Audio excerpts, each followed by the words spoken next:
One of them. She's like, okay, that one right there, yeah. But Yeah, other than that, two of them. That's Well, his wife, Tina. Tina. Yeah, yeah. He has the baby by Tina. He's out of, couple. yeah.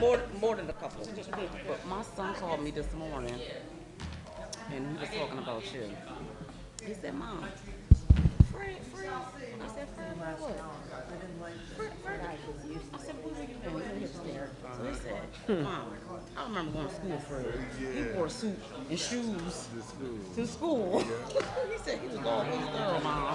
I said, "He's still wearing them same." What we trying to find? Oh, it's behind her thing. Oh, I'm looking for the $1 million too. It's just not popping up. I'm just. oh. And I didn't know what he was looking for. That's why I thought maybe the tag. So that's why I said they behind the thing. Oh, he's trying to turn it on. I'm thinking he's looking for your tag, not the computer to turn it on. Okay. Oh, okay. Right. You giving me money? I say money.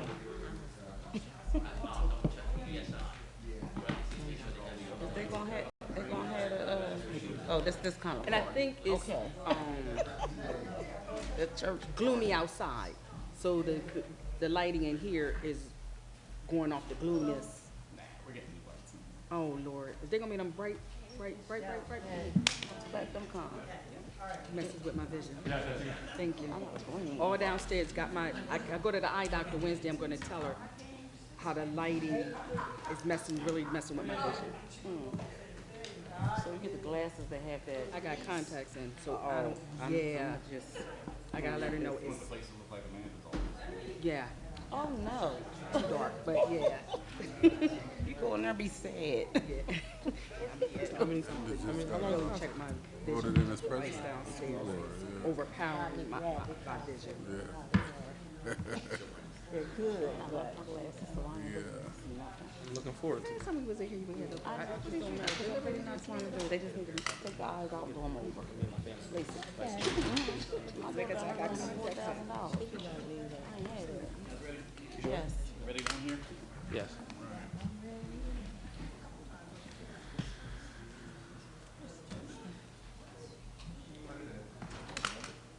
Oh, so, Mr. Mayor, once you open up the meeting, it is then turned over to Ken Schuster, the solicitor, and then he asks us a series of questions. So more or less, Ken will be running the meeting. Did you know that? Sorry, my apologies. Yeah. Did you hear that? Is that better? Good afternoon and welcome to the 2025 City of Chester Budget Public Meeting, December 9th, 2024. The solicitor will facilitate. Mr. Schuster. Good afternoon, Your Honor, members of council, members of the public. Welcome to the 2025 Budget Public Meeting. At this time, I will ask a series of questions of the city clerk as well as the CFO. Has the notice of this public hearing on the 2025 city budget been advertised, Madam Clerk? Yes. What was the date of the advertisement? November 30th, 2024, And where was the city's budget advertised? in the Delaware County Daily Times and on our website. And do you have proof of advertisement? Yes. And at this time, I would just add, can you make the proof of publication part of the record of this hearing? Yes. And has the budget been available in your office for inspection by the public from the date of the advertisement to today's date? Yes. Thank you. You're welcome. At this time, I would call upon our Chief Financial Officer, Richard Troutman, to proceed with a summary of the budget. Mayor, council, and the public, if we're ready to start the overview, this process was done through collaboration with each of the directors and departments, as well as public officials and administration, all to bring it to this point. And as such, some of the highlights that we're going to cover: there's no real estate or library tax increases proposed in this budget. The general fund revenue and expenses are equal. revenues equal expenses, and that is, for those of you familiar with this, before the unpaid prior year pension costs. Is adding 8 positions as cadets for the year.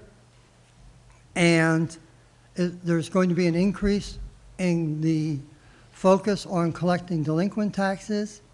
There are monies in here for programmatic efforts in the areas of housing and health. It's the license and inspections and the overall community economic development areas are refocused, are being structured. And there is an increase in the rubbish area of $50 per, so it would go from $300 to $350.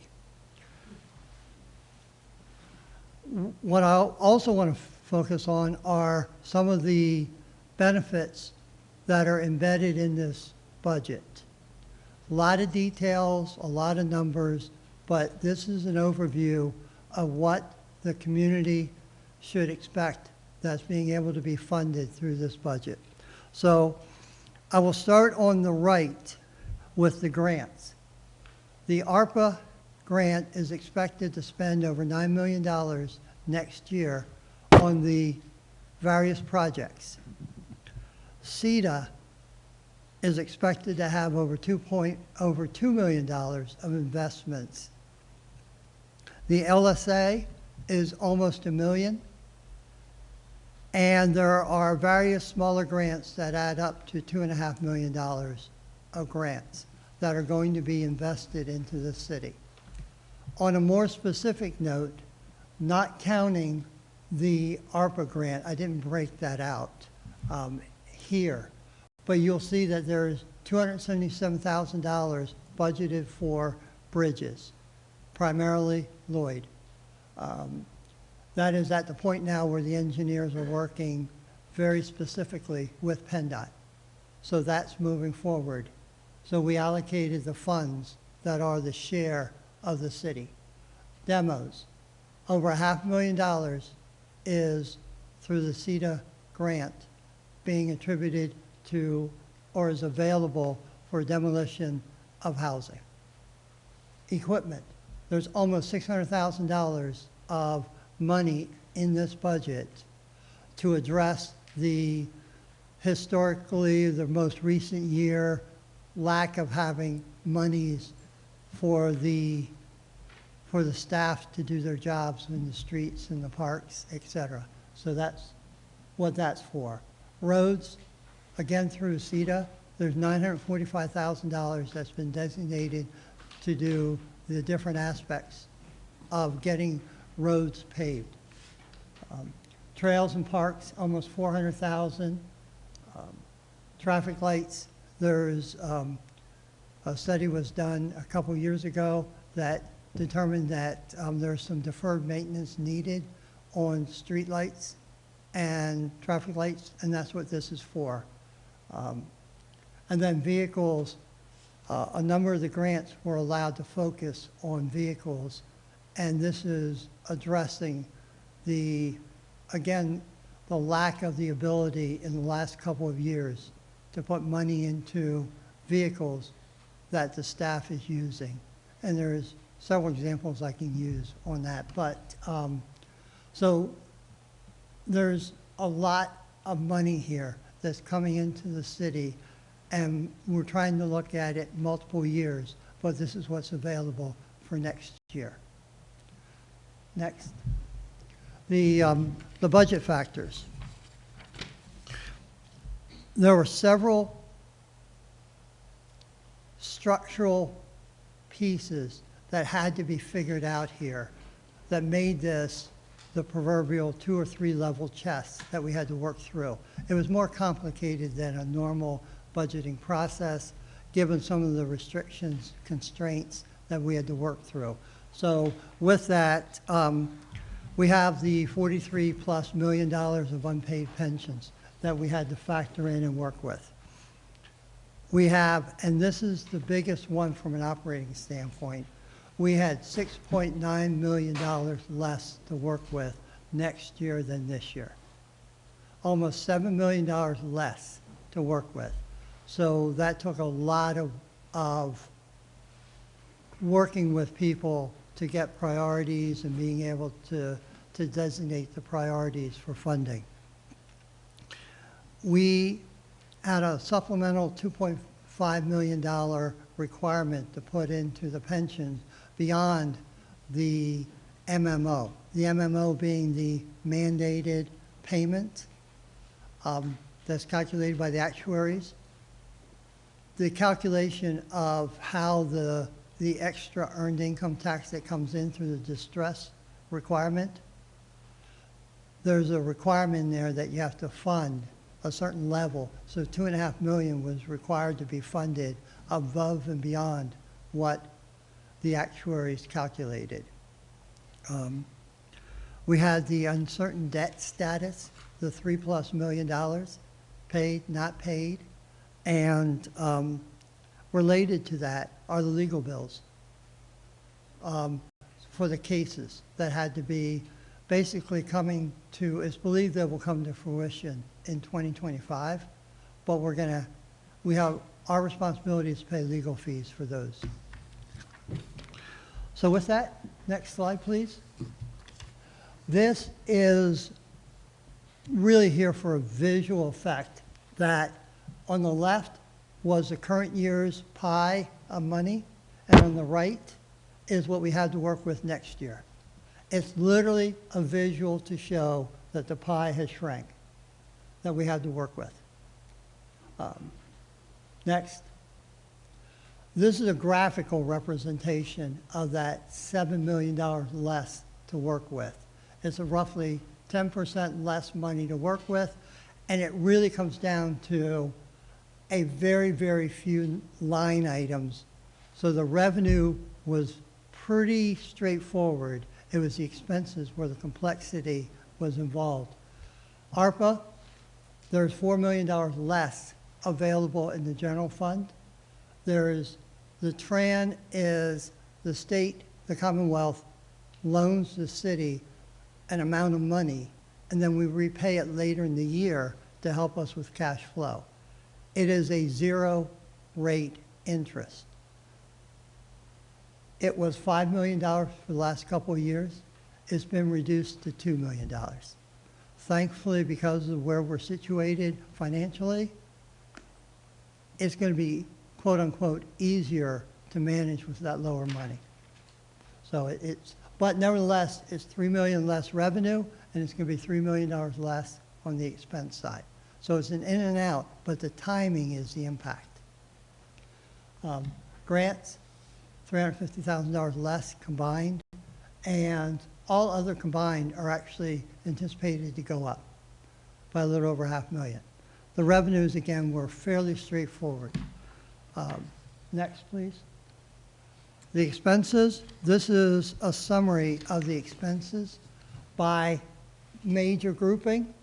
Here, the big, as would be expected, component is the public service, public safety, the police fire section, which is $15 million, or is roughly 25% of our total expenditures. And the other component is the third line from the bottom, where we have the health benefits are $29 million citywide. That's for all the employees. And the requirement to fund the retirees component. Next, please. This, I apologize for the fine print.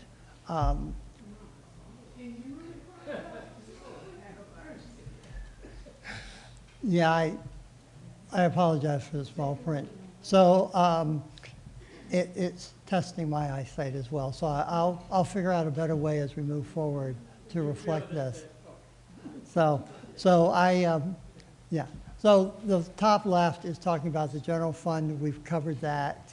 And what it does is it shows each of the other major funds that the city is responsible for financially, and it's those groupings that it naturally groups as. So liquid fuels covers the, basically the state-funded money, and therefore the expenses that go with it. Thank you for improvising. So the capital reserve is for all those tangible items that are over $5,000 and exist for more than a year. We group them in a separate fund for accounting purposes so that they can be tracked. And the reason for this is, if you go back to the general fund is designed to be day-to-day operating expenses. What does it take to run the city on a day-to-day basis, taking out as much of the one-timers that could distort the need or the availability, and the one-timers go into these specialty funds. Broad statement. So that's why the capital fund is created and managed. Solid waste, that is sometimes referred to as the rubbish. That's where the revenues that come in through the tax payments get placed. And it's also where the expenditures that are attributable to the hauling, the mascaro, the dumping fees, the tipping fees, all of that is concentrated here. Accountants call this an enterprise fund to be technical, but it's, again, it's grouped this way because it's like revenues and like expenses. The general fund subsidizes the solid waste fund, which is, there's arguments as to whether that should or should not happen, but the reality is it is. And it's over $500,000 in next year's budget. It's subsidized by the general fund. If you will go to the other side, please, Justin. ARPA, talked a little bit about that. That's the $9.1 million that's targeted to be spent for the projects that have been identified. The rental inspection is that fund which is dedicated to that effort within the city. And then the last one on this page is special events. What we're doing for next year is we're grouping the special events such as the riverfront, the Juneteenth fireworks, graduation, any of those types of events, the senior, the things like that are being grouped here so that they can be tracked. And it's going to be up to working with council and the mayor and admin on how those events are going to be individually funded and what the budgets are going to be and how much is going to come from partnerships, sponsorships. But that's why it's in this section. So that's the specialty monies. Next, please.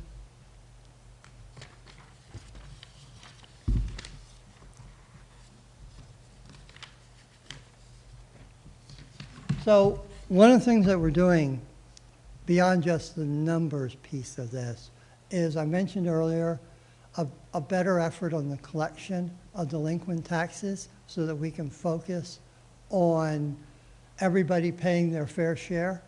And so what we're restructuring is the timeline as well as the individual efforts.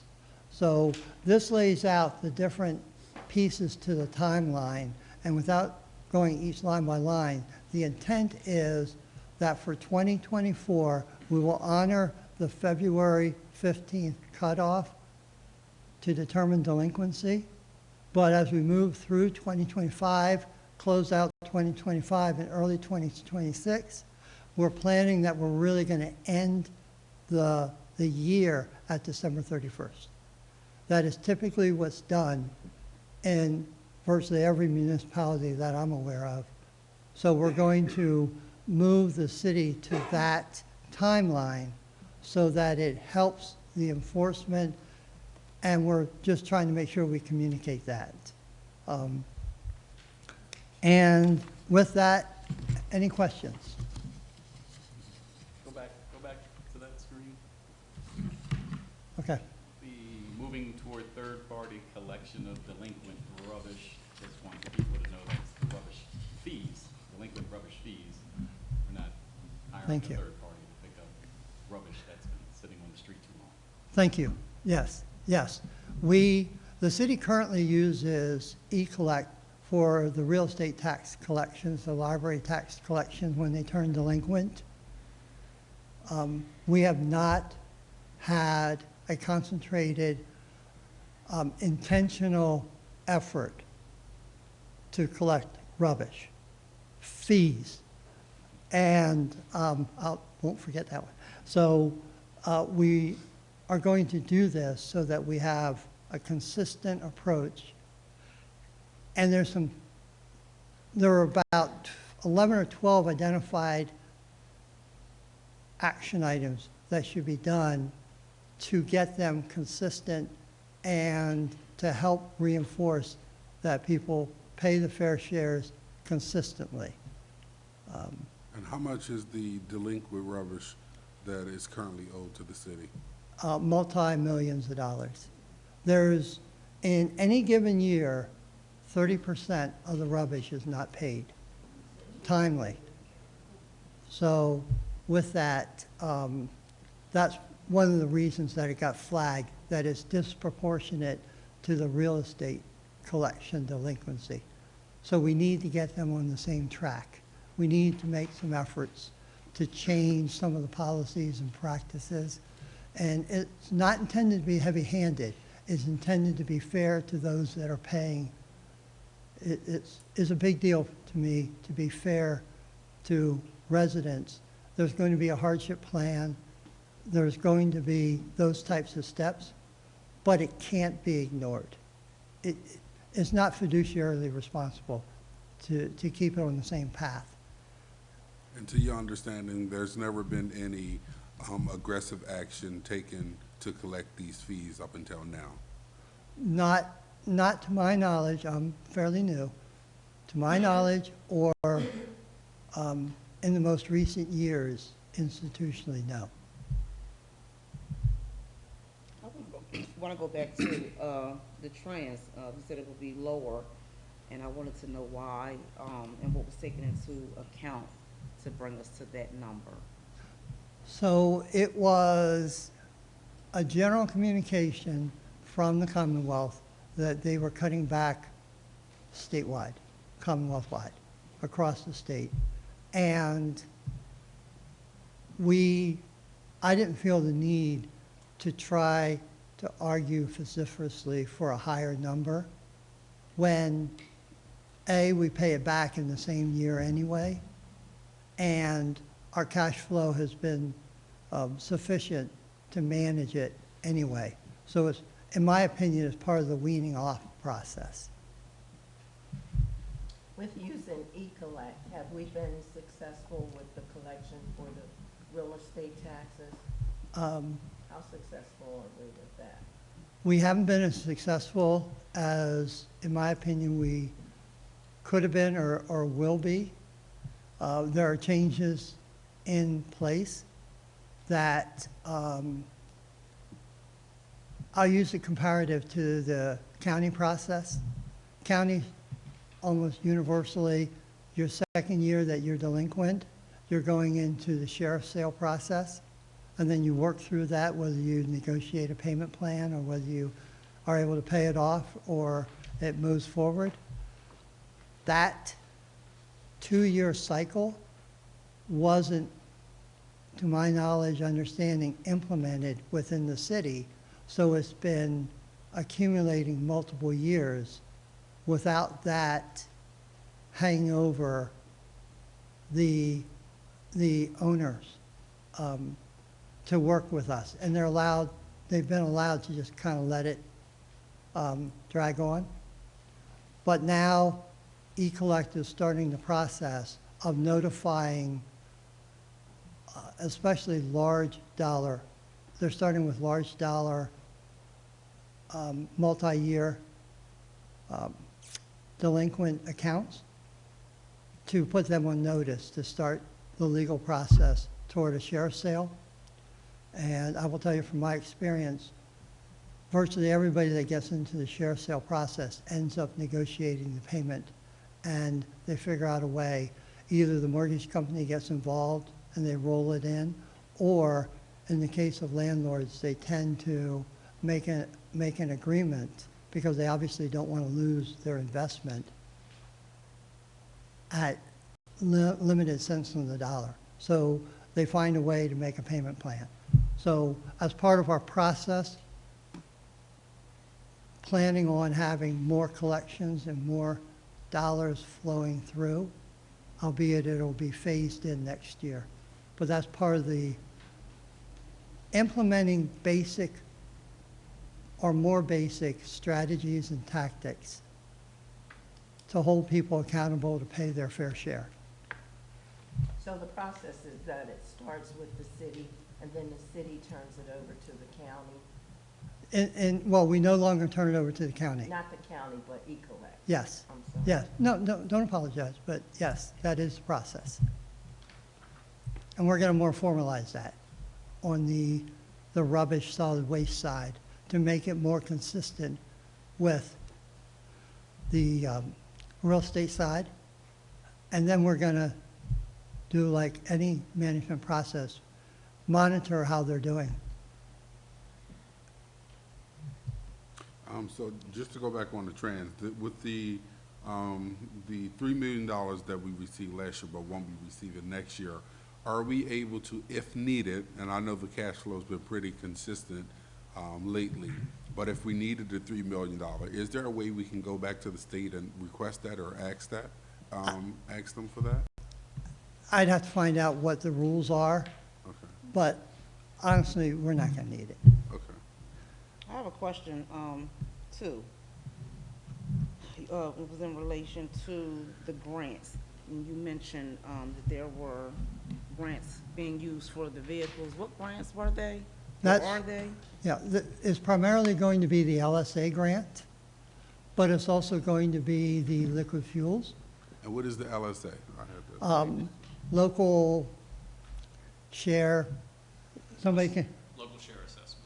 yeah, there you go. It's basically flow through of the extra gaming monies that are allowed to be distributed back to the municipalities. And it's typically upwards of $1 million a year. And in this case, we're utilizing it to help with infrastructure, with basic vehicles that the departments need to do their jobs. You said But gaming? Yeah, my understanding is loosely, it's gaming revenues that the Commonwealth collects. They redistribute it out to the different municipalities across the Commonwealth. So that's, and to be fair, it's not technically awarded yet, but it's a strong feeling that that's going to be available to us. And the other component is the liquid fuels. Liquid fuels has designated limits as to what you can use for capital purchases, and we're going to use that for targeting it to use for 2 pieces of equipment that Public Works needs.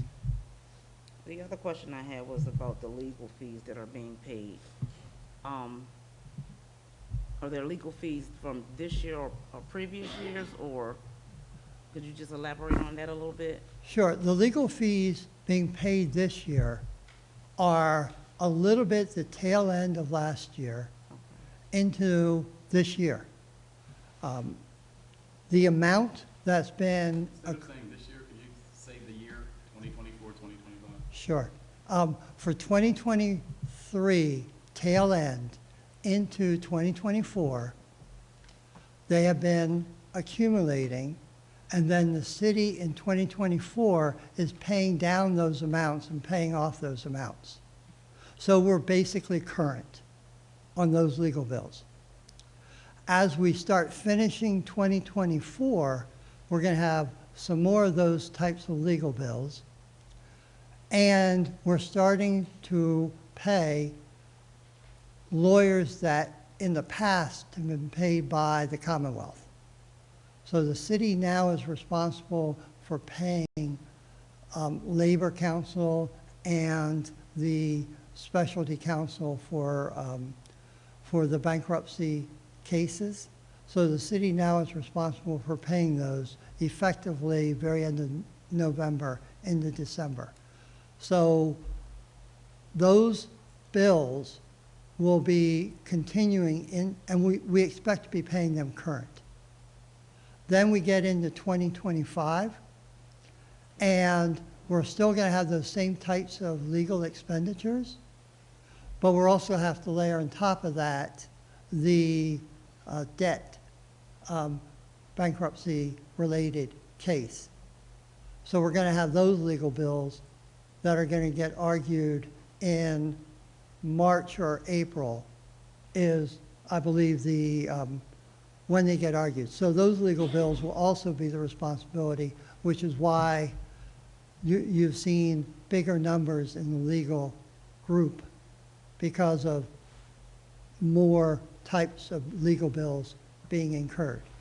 When was it decided that the city would be responsible or begin to be responsible for the legal fees? End of October, we were notified. Is that a fair timeline? That's about right. Yeah, so that's when we were told that it's our responsibility. So the state decided that they weren't going to, they were no longer going to help with the legal fees, or did they? And for those groupings.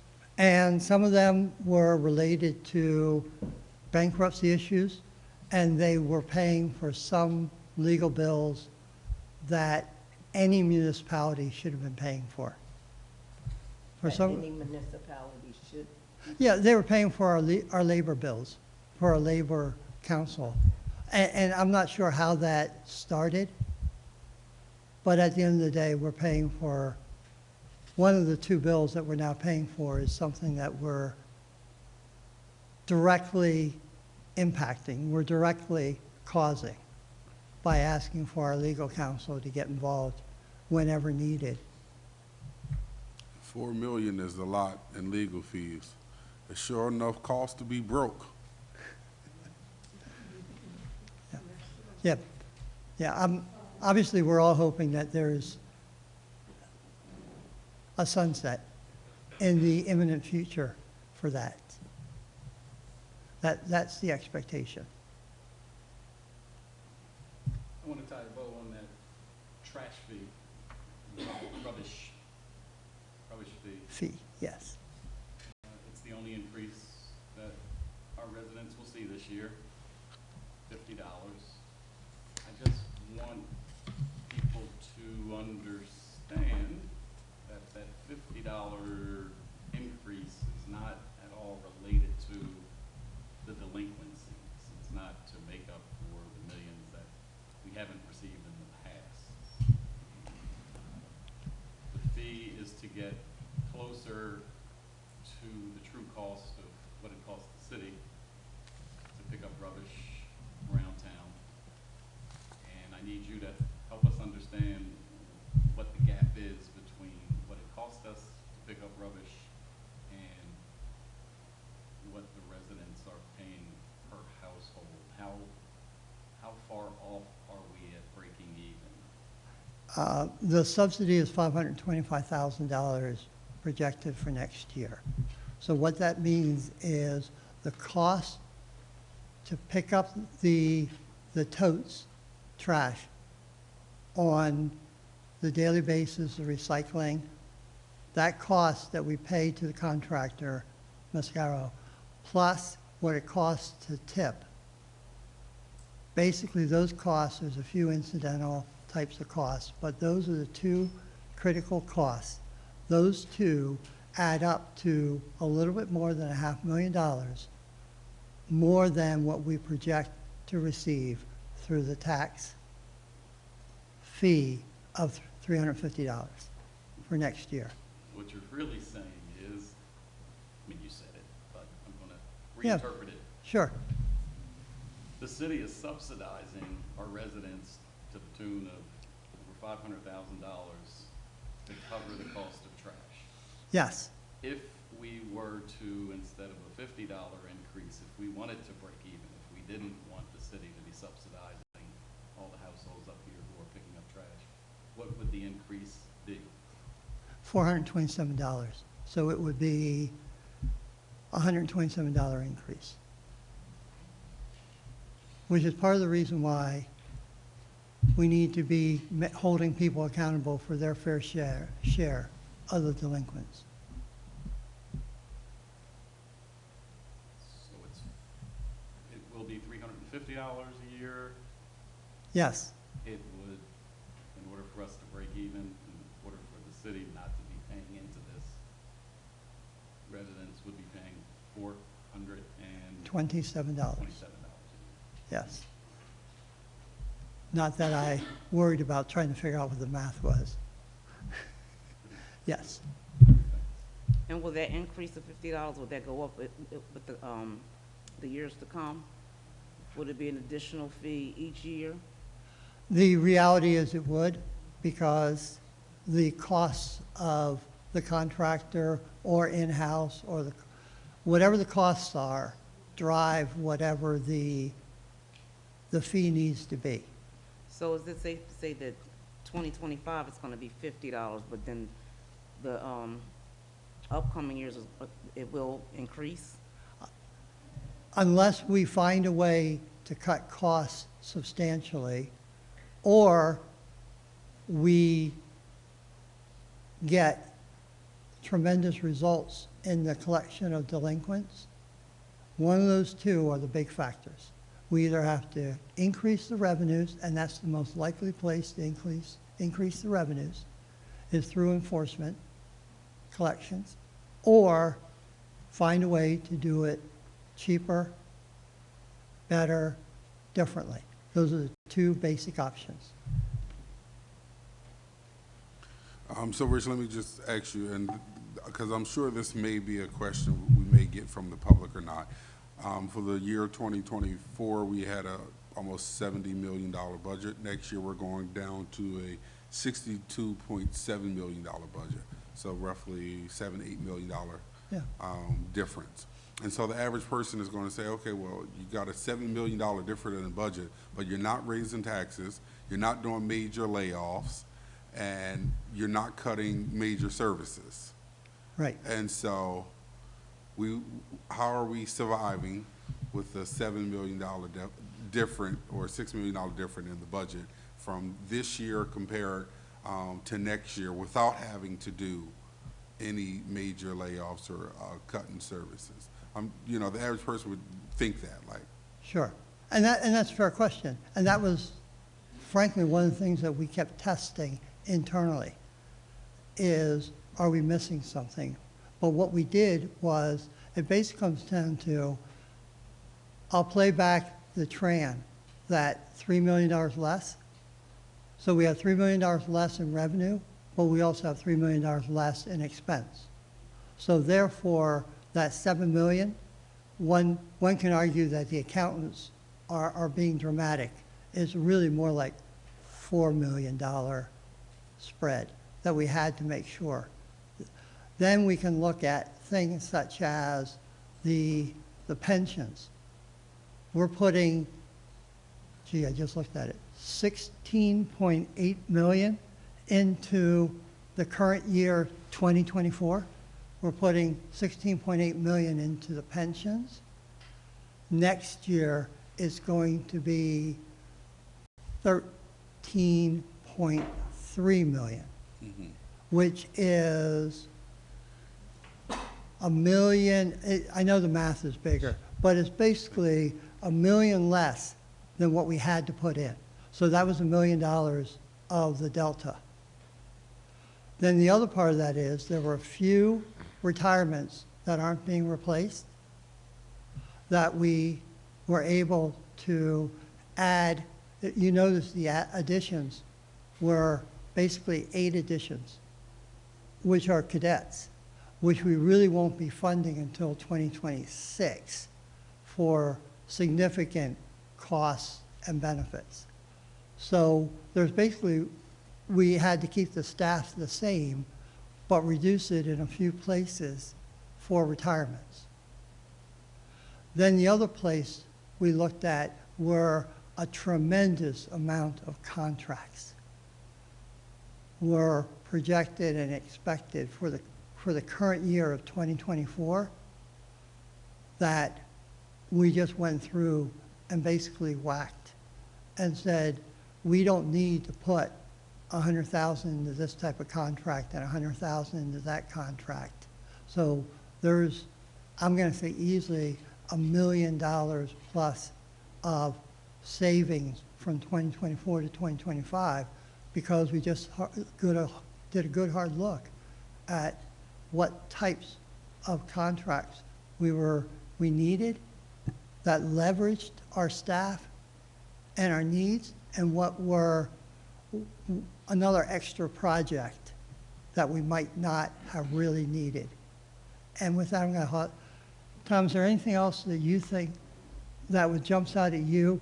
Since he came in at partway through the process, it might, get his input on the process to feel like there's something I'm not being fair about. No, I think you covered all the bases. There's a couple of larger areas, especially on the benefit side, where some of the costs and the rate of increase was actually less than anticipated as well. So I think we had some Yeah, cost savings on the good workers' point. comp. We Good had some point. cost savings on the health insurance. So there's some very large budget line items that came in under budget. So it's not less than it was in 2024.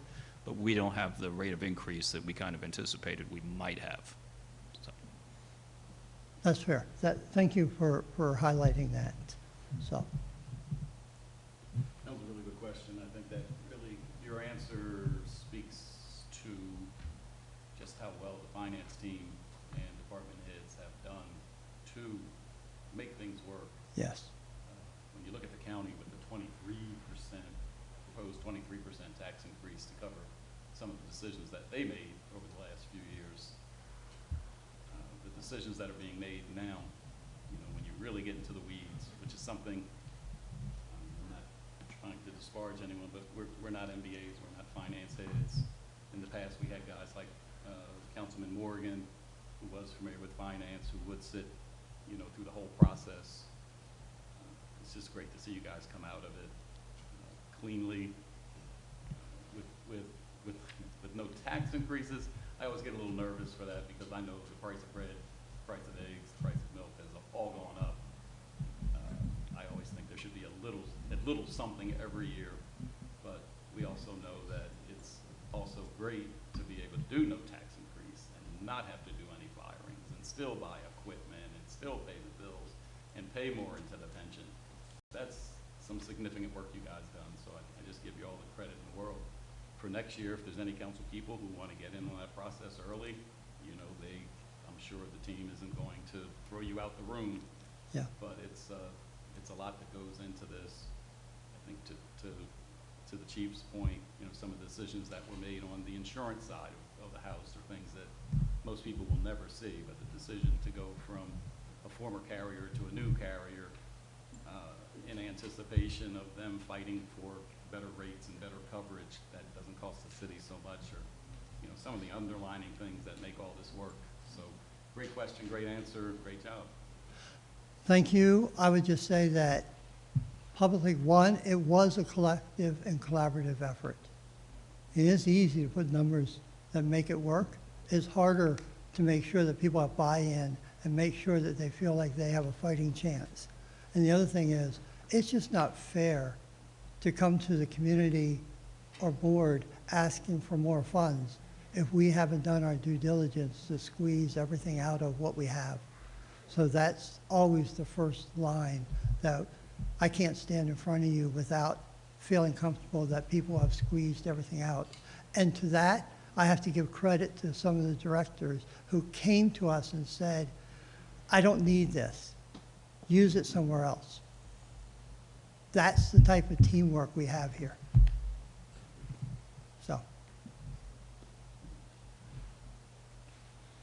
now I would ask if there are any comments from members of the public. If so, please come to the podium, state your name and address, and note that you have 3 minutes for comment.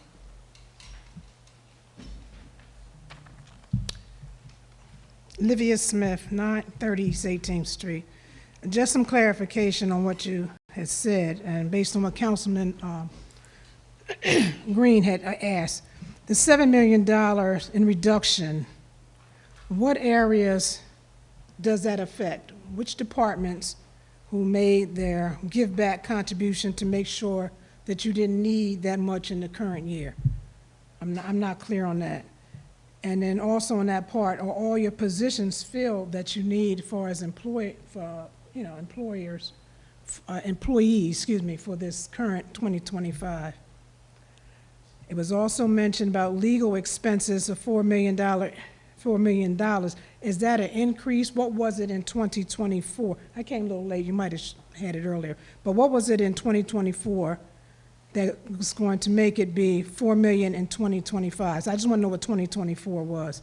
And then you had special events. I'm not clear on what the 2,520% was. Was that an increase or was that a decrease in the special events line item?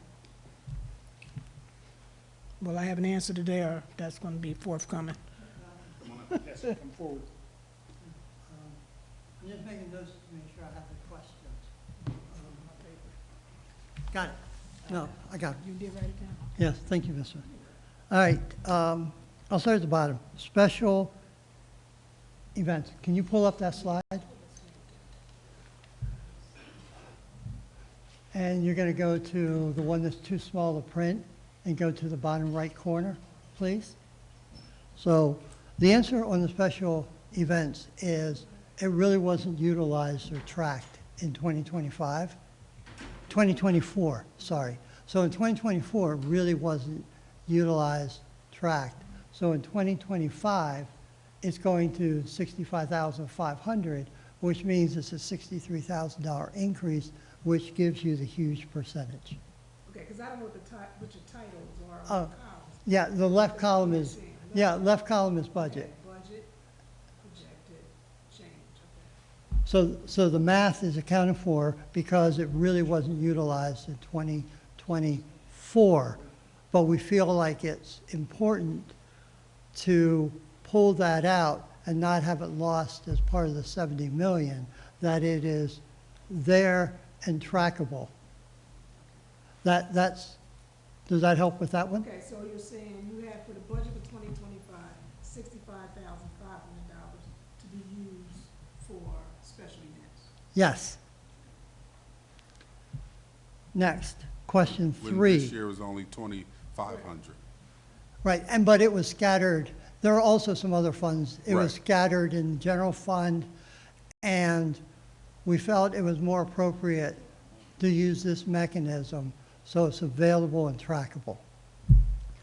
More easily available and trackable. So it could have been tracked in some person's line item in their own department budget. Yes, and in fact it was. It was tracked as part of mayor and council, the public affairs component. That's where it was in 2024, and that's where it was. Okay. So question number 3 is legal. It's projected to be rough. We've used the $4 million number. I believe it's now 3.9 million, but let's just use 4 million. It currently is projected to be $2 million for 2024. So there is an increase in legal projections of roughly $2 million between 2024 and 2025.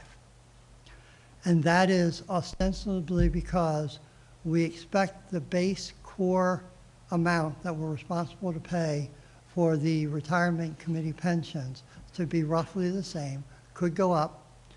We now are responsible for those 2 legal firms that started in November, December, and then we believe we're going to layer on top of that the major court case for the bankruptcy proceedings. So those are the components of why we're projecting it to be that sizable of an increase. And we all hope it doesn't happen, but it would be irresponsible not to use the best number we think is available. And these are court cases that was initiated by council council or was initiated by the city? I'm actually not qualified to answer who initiated them. I just know I have to pay the bills. Okay. So, yep. Number two, vacancy. Efforts are starting now to coordinate the hiring process for those vacancies that exist. There's very few of them, but the efforts are now starting to have them in place, but it's very few. There's a handful at the most. All right, and number one, the 7 million. It's fair question. The starting point is, instead of 7 million, we probably should use a working number of 4 million. Because 3 million of it is an in and out for that Pennsylvania loan.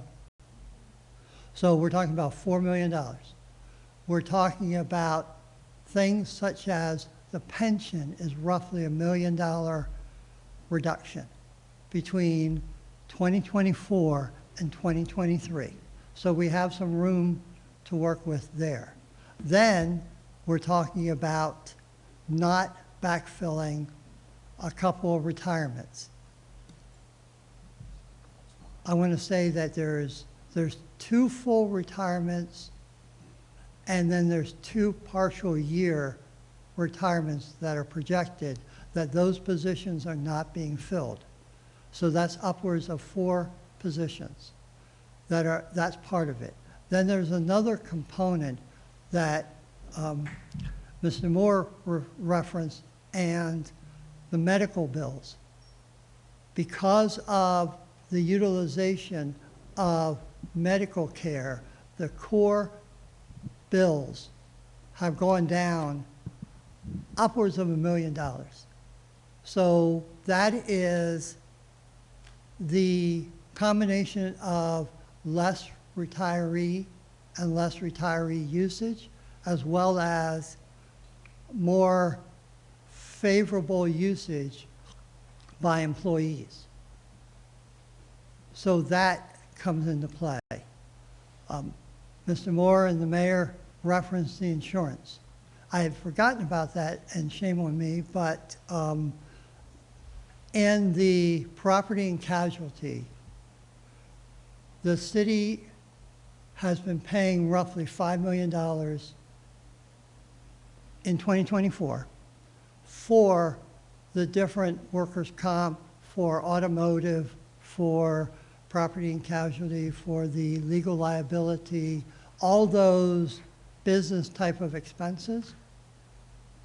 We were able, I shouldn't take credit for it, there are people, there are specialists that we hired to look into this and go after it. And on the automotive, $250,000 worth of changes. And the professionals, and actually I give credit to Mr. Heyman, he had a lot to do with his staff looking into the nitty-gritty pieces of which vehicles there were. But the point is, I'm trying to add substance to the credibility as to why. And the workers' comp, we had a bulldog who negotiated $700,000 discounts above what we were legally expected to pay. And that same bulldog is helping us with all of our other business insurances. So that's the crux of it. And then I mentioned on top of that, a lot of the contracts were discontinued or pulled back. And I'll host, in any of those 4, fair? No, totally fair. There's also another category. There's not a lot of advantages of being in bankruptcy, but one of the things that the bankruptcy does allow us to do is it holds in doubt the payment of that debt service. So that's 3.2 million roughly. Yeah. So you won't see that. So that but I don't think we budgeted for that in 2024 We either. did not budget for that. So that's not a pickup, but that's an area because of the bankruptcy that we're presently not having to pay that through $3.2 million, which is also tied up in the litigation. That's part of the court proceeding. Okay, so out of that 2024, you just mentioned that 5 million for the auto, workers' comp, legal liability, and so what is it for You said you got some drawdowns. You got Sure. So what do you think that's gonna be? Is that 3 million? Did y'all say 2 million on it? 3 million? 1 million? Some millions? Yeah, I'm doing the math in my head, but it gets a little, yeah, no, I understand. It's, the complicating factor to some extent is the statutory rates went up. So we were able to get discounts, but we still have to pay more because of the statutory rates that we're required to pay. But it's fair to say that they came in budget, I'm doing the math in my head, it's about $1 million to keep it round. And there's another grouping that we haven't talked about is vehicles. The 70 million this year in 2024 includes money for $300,000 for a vehicle and for some other vehicles that we're not putting through the general fund next year. We're finding grants and allocations that will pay for those vehicles. That's a huge piece of the delta, the difference. So how much is it? Well, that capital piece is going to be probably $1 million, easily. So from the 24, which was 5 million, this year it'll be 1 million. That's what you're saying? No, it'll be $1 million less 1 million less, so it'll be 4 million. in the insurances. Right. That's Right, What, yeah, that's what yes, Okay, so you saved $1 million. right. I'm trying to ask you about ARPA. Okay, so are we okay with these 4 first questions? Yes, no, yes. Okay, all right. I Next. didn't ask you about ARPA. That was my other question. I forgot it was sitting on the outline, so I didn't see it with my other question. So all the ARPA funds is extinguished for this? Ms. Livia, can you go back to the microphone, please? Thank you. Is all the ARPA funds used for this cycle that you budgeted for? Have you spent all the ARPA money, if that's the Yes. long and short of it? Okay, yeah. Listen, you want to sit down? I'll answer your question. 6C1, please. Rich, you're a mathematician. No, no, trust me. Trust me, I don't carry a calculator for less. 6C1. CB, yeah, B, I'm sorry, ARPA. Yeah, that one, that works. All right, so let's make it a little bigger. And that's, okay, so the top rows, this top section absolutely says to you, that money has been spent. So scroll down to your first subtotal, which is row 25-ish, there, 26. 14 million, almost half of the 30 million awarded, is spent out the door, locked down, done. And those are roughly the 24 projects that it was attributed to in the first couple of years of ARPA through a month ago, roughly. Next section. So therefore, there's 15 million that hasn't been spent totally. And you need to go back up a little, please, Justin, to get the header. In progress, on track. Without getting into the details, now you can go down to the subtotal. There's roughly a dozen projects that we have allocated 6 million to, and we have incurred 3.6 million. Those are in progress, but are tracking toward completion. Okay, something I don't see on it that I saw on the original ARPA list was the Sun Village. Okay? Where is that on there? So, Chester Park, but where's the Sun Village? Because I understood it was in yes. So now we get to here, which are in progress but lagging. almost 10 million, of which only 1.5 million has been spent. And that is part of the park safety upgrades, I believe, is I where, think, if I'm not mistaken, the Sun Village piece is coming out of CETA. can you scroll back up a little? Okay, but I really saw it on the ARPA list, that's why I was asking. Yes, well, it was determined that CETA had funding for it. Okay, I see CETA has funding for just the park, so you're also saying they have funding for, but it was on your ARPA list, that's why I asked you. Yes. That's why I asked the question, because I saw it on the original ARPA list. Right, I think in further scrubbing, it was determined that it was being funded through CETA, to the mayor's point. And that's why it freed up funds to go into something else. So if you scroll down to the bottom, 30 million, whoops, too far, please. Initial award is 30 million, 5. And so 30 million is we're within $100,000 or $200,000 of allocating out every project to a defined amount, consistent with what the rules are, that we have to have that by the end of the year. We have to have all the monies designated. By the end of what year? I hate when people, no, I know. I hate when people use pronouns, and I'm guilty, obviously. 2024. December 31st of 2024, every project has to be delineated. You don't have to spend the money, but it has to be delineated and designated. And so that's where these key columns are to the left. And then when you get to the right, we start seeing how much has been spent already, how much do we expect that will be done in 2025, and then how much we expect to be done in 2026 before the grant sunsets. So there's a plan here that is, one can argue, 25, 26-month plan.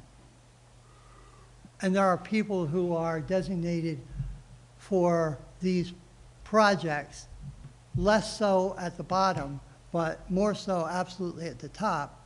And that's why we're working through this. But in the next 2 weeks, it's going to be done, as far as all the designations, all the paperwork that's required to meet the ARPA requirements. Okay, so when you have that first column is for the 2024, and you say obligated amount, there's, some of them don't have any dollars amounts associated. So is that, are those projects still going to be allocated? Yes, and that's why they're in the lagging grouping. We're trying to be very forthcoming here and very open about the first 24 we got done. The next dozen are pretty much along their way. They have to take their natural course. And then the rest of them are being worked on to bring closure. Some of the blanks are just to determine what the price will be. Yes, there's a targeted amount, Okay, but the contract hasn't been issued. okay. Yes. Okay, so it was, how much did y'all get, 36 million? No, 30 million, That's 3. all I got was 30 million? Yeah, 30.3 million, I believe. And, yes, And it collected some interest too, right? yes.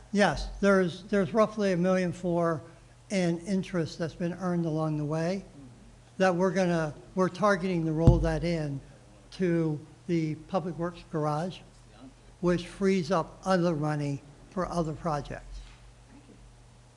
Okay? All right. Anything else? And I'll answer one of your questions.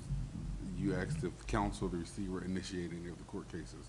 To my knowledge, none of council since January 1st or 2nd, including Mayor, we haven't initiated any court cases or haven't done any legal proceedings.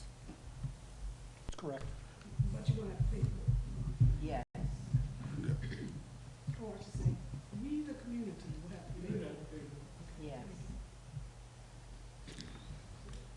With that, thank you for your time, your attention, and great questions. Thank you. Oh, I'm sorry.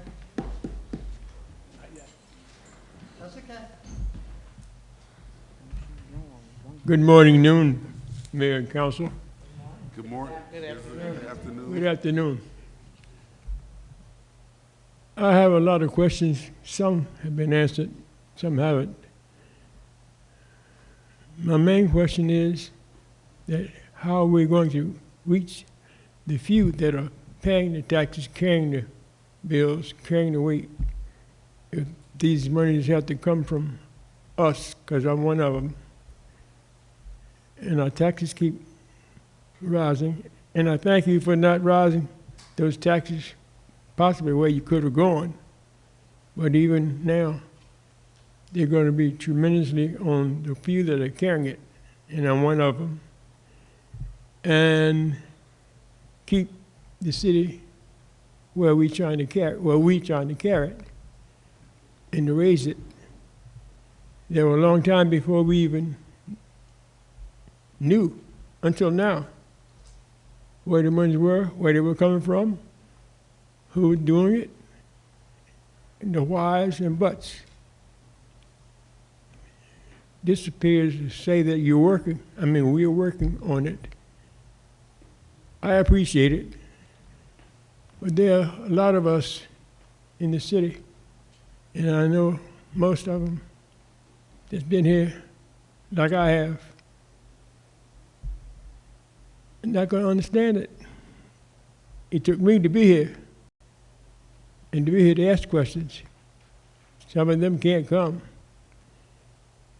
Is there any way to reach them like this with information to where we're carrying them or where they're carrying us? And that's the question. And these young people, and he's a young man, I don't know, like me, and he ain't not as old as I am, but he does well. And I want to say thank you, because he's sharp. He's a mathematician. He's still sharp because he got some numbers on him, like me. And I know how tough that is. Now, can anybody give me some idea of where my questions are away? I'll give it an attempt. I think, if I understand two of your basic questions, one of them is, how can you get this information out to more people in the city? I'm going to say I've been here 3 years and have watched these budget hearings several years before that. I've never seen a budget hearing go more than 5 minutes, maybe 15 minutes max. So to spend an hour and 10 minutes for the public and for us and to have people even answer questions is a testament to people paying attention, finally, to the budget process. This is recorded, correct me if I'm wrong. So this recording will be on the city's website for anybody to see at any time. So that's the vehicle in which others can view what went on today. To your second point, you are, I am, any of the property owners here in this town are burdened with the taxes that we do pay. Mm-hmm. One of the taxes that we can expect to go away within the next few years is that added percentage to our employee income tax that is helping to pay the outstanding pension obligation that we have. So is that a 1% rider? The distressed portion on both residents and non-residents is 1%. 1%. The total earned income tax rate on residents is 3.75%, and it's 2% for non-residents. 3.75%, which is in fact the highest in the state, tied with Philadelphia, if you want to be technical. So the whole idea of bankruptcy is to get current on our pensions, number one. So once we're current on our pensions, we can almost guarantee a 1% reduction just by the elimination of that distressed portion, correct? That would be the goal, certainly. That would be the goal. All right. The second thing that we have to do as mayor and council is to bring more people into this city. We need to spread it across more people. We need more people paying employee income tax. When you look at that pie chart that you saw on the screen, the biggest portion of revenue that comes into the city comes from employee income tax. I see him pointing his finger out there, which he's going to help me clarify. But, you know, more housing, more apartments, more people. We have to get more businesses paying business income taxes. So that's our job, economic development, having a vision for growth. Anybody else have anything to say to that? Now, is that being worked on? Yeah, on a daily basis. These are only All of it. questions from me. Yes, that's my main role, to talk to any developer who wants to come in, and we've talked to a lot. I really expect to see some building occurring 25, 26, and 27, for sure. We've got to get more people in this town. In fact, just by no efforts of anyone here, people are moving into the city. I think our population has increased by about 1,000, I think I saw in the last count. Am I right? I don't think we're losing a population.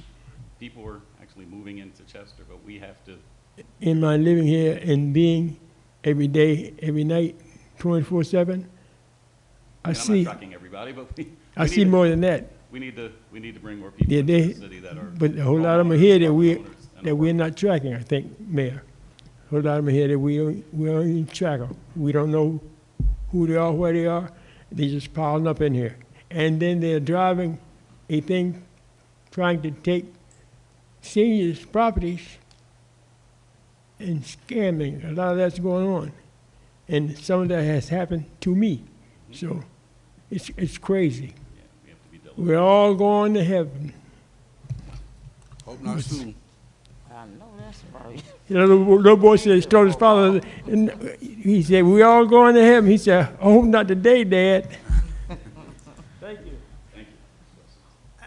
At the risk of overstaying my welcome, I think I want to point to what the mayor just talked about is the pie chart on the right is for 2025 revenue. And it speaks to, it's in dark blue, but there's over $21 million of earned income tax. The distressed portion of that is around 9 to 10 million. That's the burden. That's one of the burdens that residents and, well, residents that are working and employees that live outside the city. It's everybody is part of that. But that quantifies the point that's coming through. But I would say more so, we looked at this. I kind of glossed over the revenues and said they're pretty set and they're pretty straightforward. But some of us put a fair amount of time trying to look at every item to see whether there was money being left on the table or not, which is what generated the real estate tax component for the delinquents and for the rubbish delinquents. That all came out of that fiduciary look at where the money's coming from and is there a disproportionate share being paid. To the extent that we could identify it, we tried to capture it. But anyway, that reinforces the point. Thank you. Thank you. Do I hit the gavel and close this meeting? Yes, that will close this meeting, and we proceed to the council meeting. Thank you, everyone.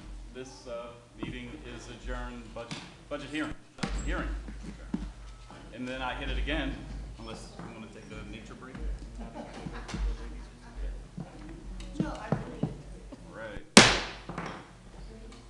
Good afternoon and welcome to the Hold on. I don't know if Justin did. Switching it up. I'm too fast, Justin. Sure, come on.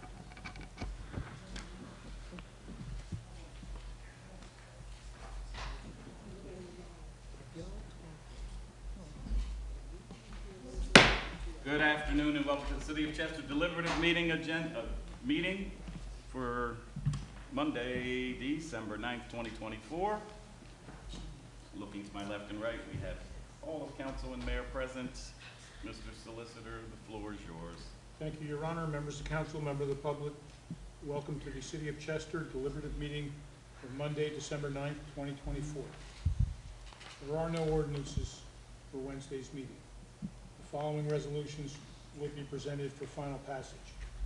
Resolution 121.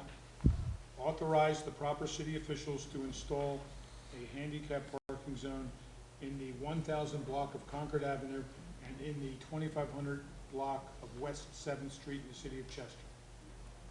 Resolution 122, authorize the appointment of Michael Lewis, Dakeem Williams, and Haley Jurina as committee members for the block captain program. Resolution 123, authorize the approval to set the reorganization of the Chester City Council to be held on January 6th at 10 a.m. City Council chambers for the purpose of organization.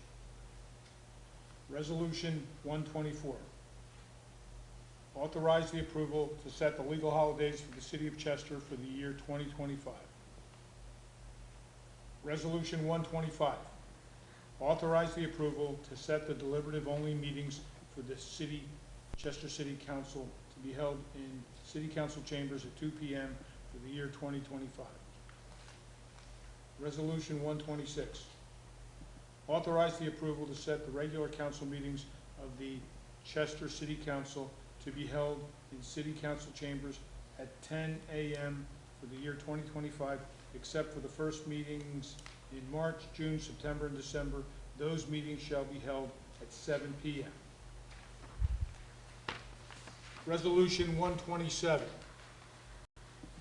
authorize the approval to set the regular quarterly meetings of the Chester Aggregated Pension Board to be held in City Council chambers at 2:30 p.m. for the year 2025. Resolution 128, authorize the approval for the issuance of a road opening permit to PICO for the installation of new natural gas services in the vicinity of 24th Street, Chestnut Street, Walnut Street, and Upland Street within the city of Chester.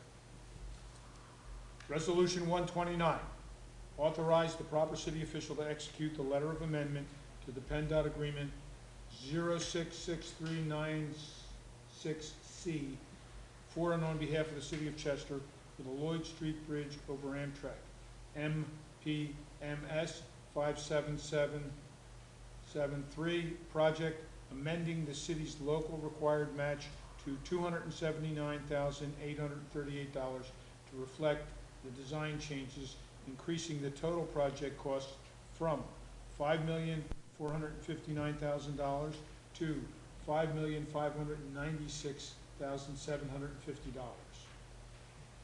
Resolution 130, authorize the ratification for the Chief of Staff to enter into an electricity supply agreement with Constellation New Energy, Inc. for the purpose and supply of electricity at the fixed rate price of 0.06139 per kilowatt hour beginning December 2024. Resolution 131, authorize the approval to reject the request for proposal for animal control service options.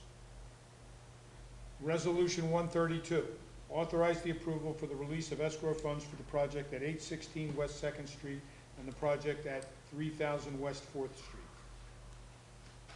Resolution 133, authorize Santander Bank to be the depository for the U.S. Economic Development Administration recompete grant. That would conclude the agenda. Excellent, thank you. Council, any questions, comments? On 131, the request for a proposal RFP for animal control service option.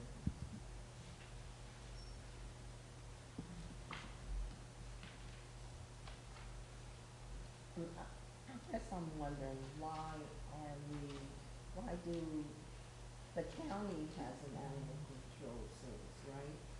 Yeah, this wasn't to hire, Tom, you can explain more about this. Yeah, this was actually an RFP to do a study that would look at various options for providing animal control services for the city of Chester. There was one applicant that responded. After the committee reviewed that one RFP, it was deemed that it was a little bit too expensive, and therefore that's why we're recommending the rejection of that one bid. So there is no, the county doesn't have a countywide animal control service, so that is still a need, but So Yeah. we're still looking for someone to do a study? I don't believe so, no. We realize we don't need a study of animal Yeah, I control, didn't think we did. especially at the rate that they wanted to charge too.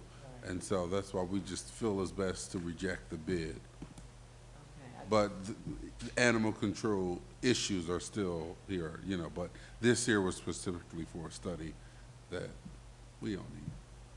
And then we have other studies going on. Is there any way that I can get a list of all the studies that are being done, That are currently being done or have been done? currently being done? Sure, we could assemble something, sure. And is there a plan to, maybe going forward, get some help about, as it relates to the animal control? Because it is a need for the city. There are a lot of strays, and even though they have, this one lady comes and does the clinics and all, and she's really good at it, but there are dogs, and the big dogs, they got teeth and can bite. Yeah, and I met last week with the person that you're referencing who does a great job with, you know, doing things on her own. So the biggest challenge that we have is that there's just no facility that's available that will take a lot of the strays that we have in the city. So that's one of the challenges. You could have somebody pick them up, but where do you take them to? So I think we have a meeting set up in the very near future with Brandywine. They're one of the larger ones in the Tri-County area. So we're looking to see if we can reach some kind of agreement with them on potentially filling that void. Thank you. And I'm asking, does the city want the responsibility of creating a facility to house these animals? I would not recommend that. I think that's you know, that there's a significant cost affiliated with that. There's a liability issue affiliated with that. Where would you put a facility or a kennel that could house, you know, those type of animals? You've got barking and a whole bunch of other things that would just create, you know, a nuisance as far as I'm concerned. And I think the cost alone would be cost prohibitive. I agree. If you can find somebody who's willing to take these strays and deal with it, you know, in a humane fashion and everything, so that it's an accredited facility, that would be the preferred way to go. The problem is that there's not that many of those facilities in this area. So, And I changed my mind about the studies. If it's not too much trouble, can I get a list of all of the studies that have been done? going for- back how for far? This year? For this year, Mhm. I'll look into that for you. Thank you. And number 132, can you just explain that, Kim?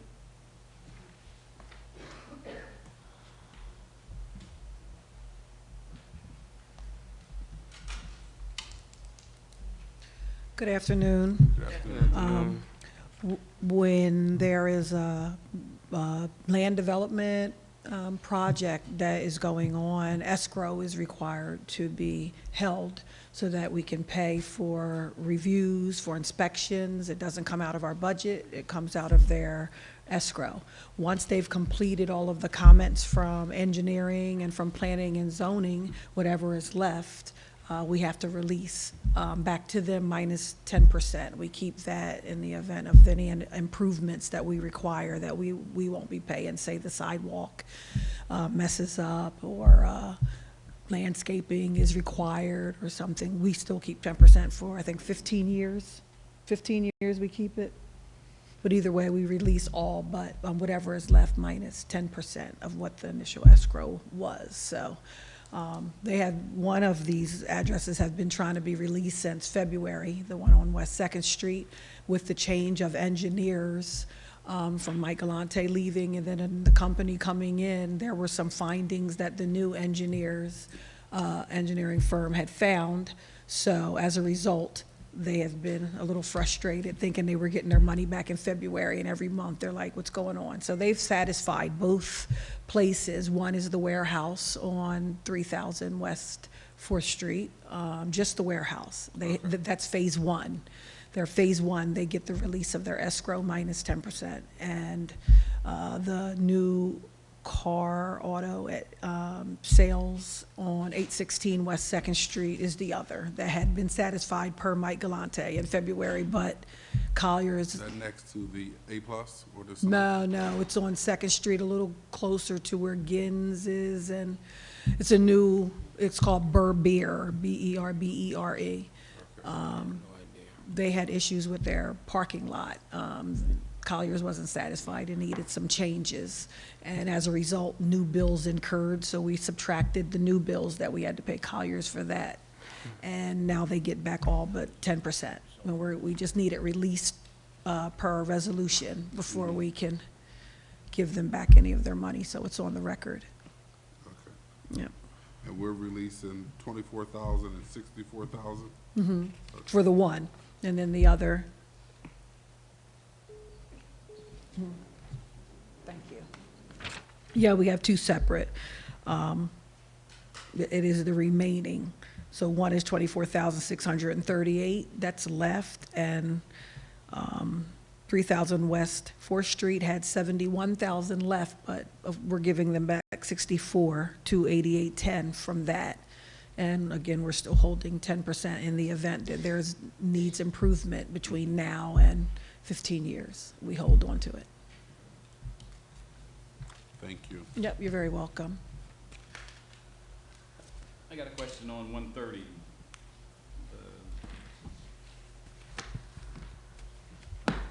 Constellation. The lowest bid rate, 0.06139. Help me understand though, if we approve this, do we go back and find out what the lowest price is at that point? That was the lowest price. They did the equivalent of what's called a reverse auction, and that was the lowest price of the 5 or 6 electric supplier companies that bid on it. That was the lowest price. The last time this was done, we were locked in on a 4-year contract apparently. So because the rates right now are really, really high, we didn't want to lock this in for more than 12 months. So this is just for a 12-month electric supply contractor. If the markets improve next year, we'll hopefully get a rate that's could theoretically be lower. This is a significant increase over the rates we were paying 4 years ago. It's a roughly 44% increase, which is incorporated into the 2025 budget. So, but it's lower than what PICO would charge us. it is. I think the default rate was just around 8 cents per kilowatt hour. So this is lower than that default rate. The only reason I ask is I guess it was sort of like I always thought that when you're dealing with these independent suppliers, it was like day trading. So every day rates go up or down, but you're saying We had commercial utility consultants run several auctions over the last month, and the rates have not significantly changed. You're off by, fractions. 0.001, 0.0023. This is as low as we could possibly get. So. Okay. Thanks.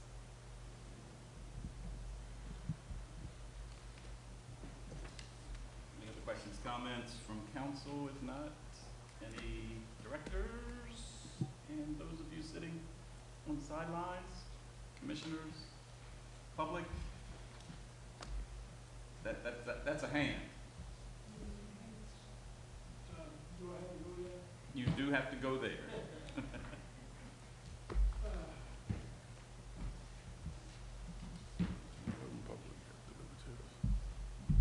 I just got up and I stayed long enough to say thank you for all that you're doing, because this is what it takes to take us where we have to go. We go good cooperation from community, mayor and council together. Either one of us can't go by ourselves. Thank you. Thank you, Mr. Shelton. Thank you, Mr. Shelton. We normally don't do public comments during deliberatives, but you're here. And I wanted to respect the fact that you were here. Get your comments. And you're a living legend. Homegrown. We stand on your shoulders, like I always say. All right, if there's nothing else. Meeting's adjourned. Thank you, guys. Councilwoman, I'll get this $10 to you. Okay, thank you. Why is this one so long?